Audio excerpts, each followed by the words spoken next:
no son muchos los especialistas en temas internacionales que conocen la situación por haberla vivido directamente en el lugar de los hechos. Larga trayectoria y joven periodista. Karen Marón, ¿cómo estás? Muy bien, muchas gracias, Gabriel, por la invitación. Contale, antes que nada, antes de arrancar con los temas que tenemos previstos, ¿por dónde has andado? Cuando me contabas el otro día, uno quedó impresionado. Bueno, todo esto empezó en el año 2000, con el inicio de la segunda intifada. Fue un debut periodístico a nivel internacional bastante fuerte porque fue mi primera entrevista con Yasser Arafat. Y cubriendo una situación sumamente compleja en una región sumamente conflictiva. Y a partir de ahí me dediqué a Latinoamérica, seguí con Colombia, estuve mucho tiempo trabajando sobre el proceso de paz con las FARC, entrevistando a comandantes de las FARC. Después pasé a Perú con el tema de Sendero Luminoso, y ya a partir del año 2003 me dediqué casi exclusivamente a Medio Oriente y Golfo, y al año de la ocupación en Irak para mí se convirtió como no solamente en un trabajo profesional donde intenté especializarme, que es el tema de Irak, sino también los resultados que he visto de esa ocupación hicieron que me interesara mucho desde los aspectos no solamente profesionales sino humanos. En el medio de todo eso, la cobertura siempre del conflicto israelí-palestino. En el 2006 me tocó cubrir el conflicto libanés-israelí o israelí-libanés. Y uno de los últimos acontecimientos más importantes fue en el 2009, que fue una de las coberturas creo que más destacadas para Telesur, que fue la operación Plomo Fundido, la operación militar israelí contra la Franja de Gaza. Mientras tanto, Irak sigue siempre presente. Ya realicé 8 viajes en estos 7 años y medio de ocupación, y ya acercándonos a los 8 años de la invasión y posterior ocupación, bueno, con el proyecto de regresar y contar una historia, la que considero que es el primer genocidio del siglo XXI, con más de 1.200.000 muertos civiles en esta ocupación que me parece absolutamente siniestra y basada en datos no solamente que uno recoge en el terreno, sino a través de investigaciones como la revista médica británica The Lancet o el Research Business, el londinense, que también confirman estos datos de 1.200.000 muertos civiles. Y cuando hablo de genocidio, más allá de exactamente qué significa genocidio, pero si se denomina genocidio los 900.000 muertos en Ruanda o a los 1.700.000 muertos en Camboya en los 70, creo que esto también es un genocidio que se produce a partir de una ocupación basada en mentiras. Claro, cuando uno observa periodísticamente las dificultades para la información local, como hay trabas, censuras o distorsiones, con mucha mayor medida puede registrarlas en el orden internacional, donde es difícil corroborar las informaciones sin estar en el lugar. Da la sensación que en términos masivos, en términos de información masiva, Irak ha dejado de existir. Existen otros polos de conflicto, pero Irak no. Y sin embargo vos estás explicando que desde la invasión para acá, Irak es un verdadero problema que la humanidad debería tomar en cuenta. Absolutamente. Yo creo que Irak, como tantos otros conflictos, es un peso en la conciencia de la humanidad, indudablemente. Una de las cosas, de los disparadores de este último año, por el cual yo siento que hay que seguir hablando de Irak y no seguir la agenda setting de los grandes medios de comunicación.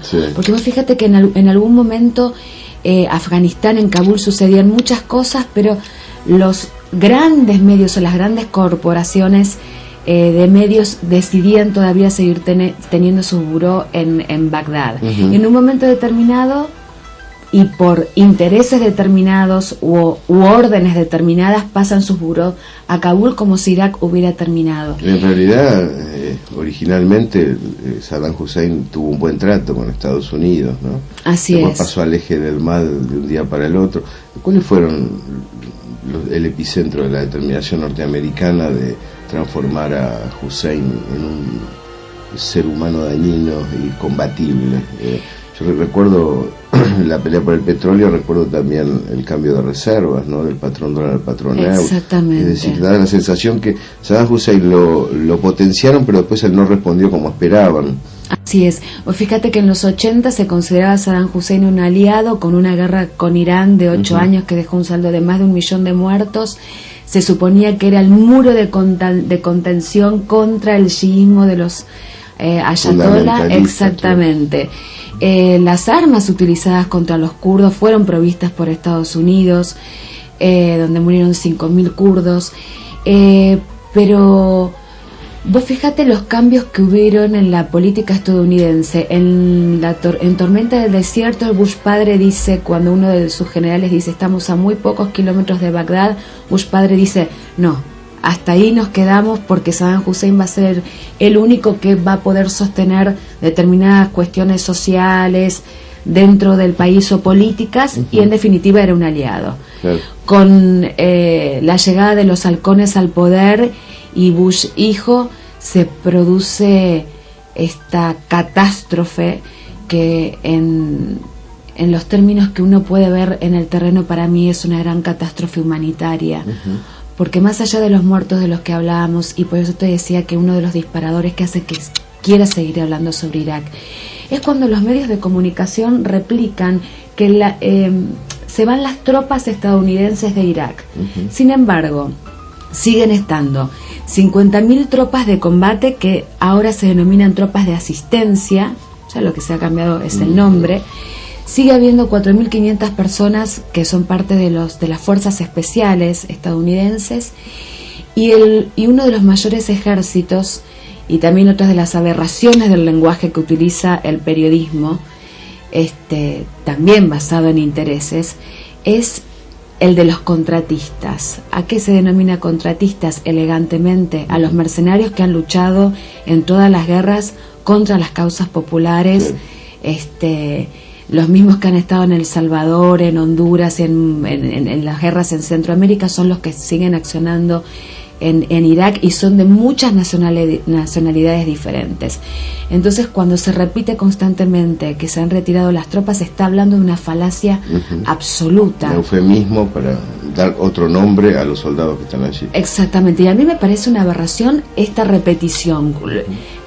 Se sigue el discurso oficial y se repite indiscriminadamente sin hacer ningún análisis real de la situación. Bueno, también hay que considerar que mucha gente habla sobre Irak, sobre el Líbano, sobre el conflicto israelí-palestino o sobre muchos otros conflictos, ingresando a internet, copiando y pegando el discurso oficial. Claro. Karen, ¿qué salida le ves al conflicto de Medio Oriente? ¿Cómo prevés los próximos tiempos? Con el transcurso de estos 10 años de cobertura en Oriente Medio y el Golfo, realmente hubo un inicio donde tenía cierto optimismo.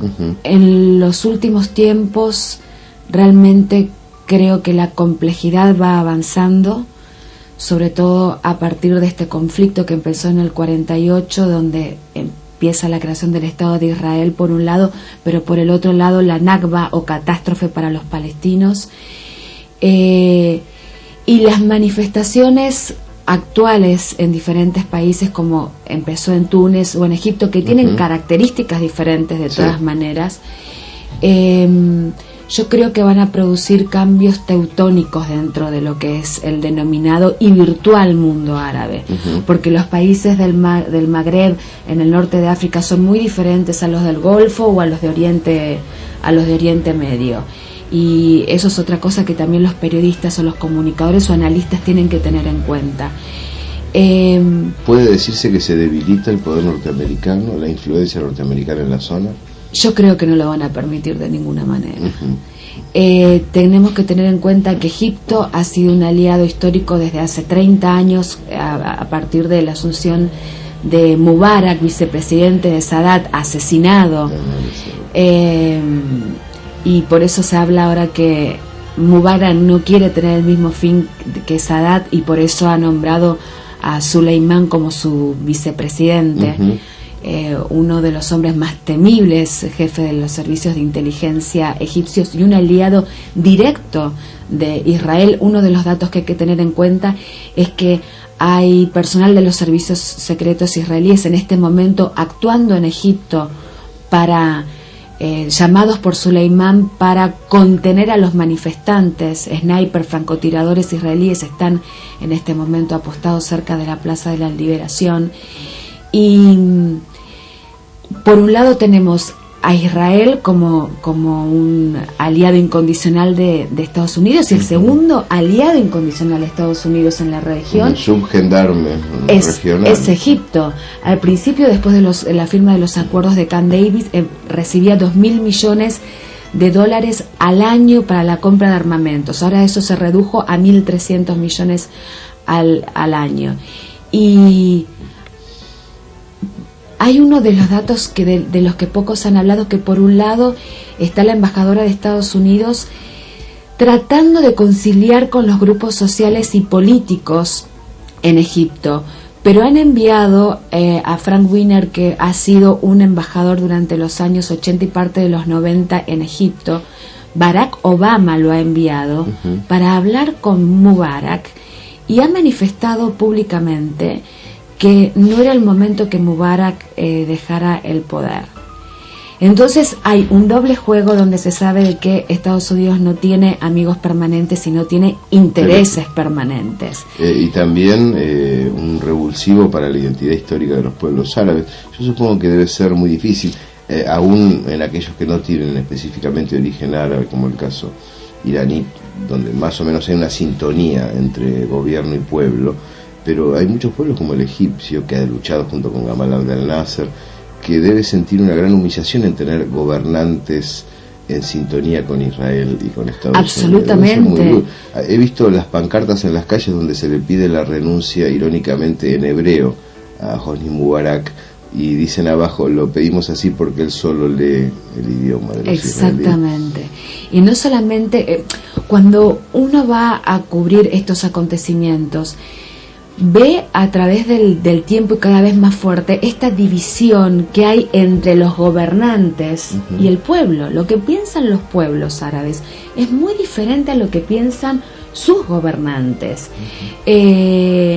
Y tenemos que tener en cuenta que para el pueblo egipcio, yo estuve viviendo en Egipto en el año 2008, donde ya cubrí no solamente unas elecciones legislativas totalmente manipuladas, porque Hosni Mubarak tenía preparado la asunción de su hijo como presidente, sino lo que se denominaba la crisis, o lo que se denominó la crisis del pan, y también muchas manifestaciones por parte de grupos sindicales y trabajadores que eran fuertemente reprimidos. Y esto no se previó, aunque este movimiento no es espontáneo, no es que sucedió ahora en el 2011, venía. Exactamente, a partir de la inmolación de un ciudadano en Túnez, y esto es el disparador. Coyuntural, pero exacto, hay una historia. Pero hay una historia, y tiene que ver con lo que vos decías. Para el pueblo egipcio, compuesto por 83 millones de personas, se daña la dignidad el hecho de que se apoye a Israel, y aparte de esto, la pobreza en la que se ve sumergida, la marginalidad y el desprecio hacia ese propio pueblo, que lo siguen, o sea, se manifiesta públicamente por la situación en la que están viviendo. Realmente, hacer un diagnóstico de lo que va a suceder es bastante complejo, porque tenemos que tener en cuenta la importancia geoestratégica de Túnez. Está el canal de Suez. En junio de 2010 pasaron un portaavión estadounidense y 10 acorazados por el canal de Suez hacia el Mar Rojo con las intenciones de atacar Irán, a pesar de que Israel y Arabia Saudita y Estados Unidos habían pedido que no se produjera este paso, o que no dejaran, pasar barcos iraníes por el canal de Suez. Egipto ha dicho que como no hay conflicto con Irán lo puede seguir haciendo, pero sí dejan que pasen los portaaviones y los acorazados. Se arma el escenario de conflicto. Exactamente. Entonces creo que es un doble juego. Por un lado, Barack Obama habla de que el plan A es decir, bueno, hay que ir a una transición, pero cuando ya esto no sirva más, claro, cuando Mubarak no les sea funcional, ya elegirán, exactamente, elegirán a otro para que lo reemplace. No creo que en este momento estén dispuestos a liberar esa zona bajo su control en esta era de postcolonialismo de la que hay mucho para hablar. Karen, muchísimas gracias por estar en La Señal. Muchísimas gracias a ti, Gabriel. Un honor. Gracias por acompañarnos en La Señal. Seguimos con nuestros productos televisivos, radiales y con nuestros textos.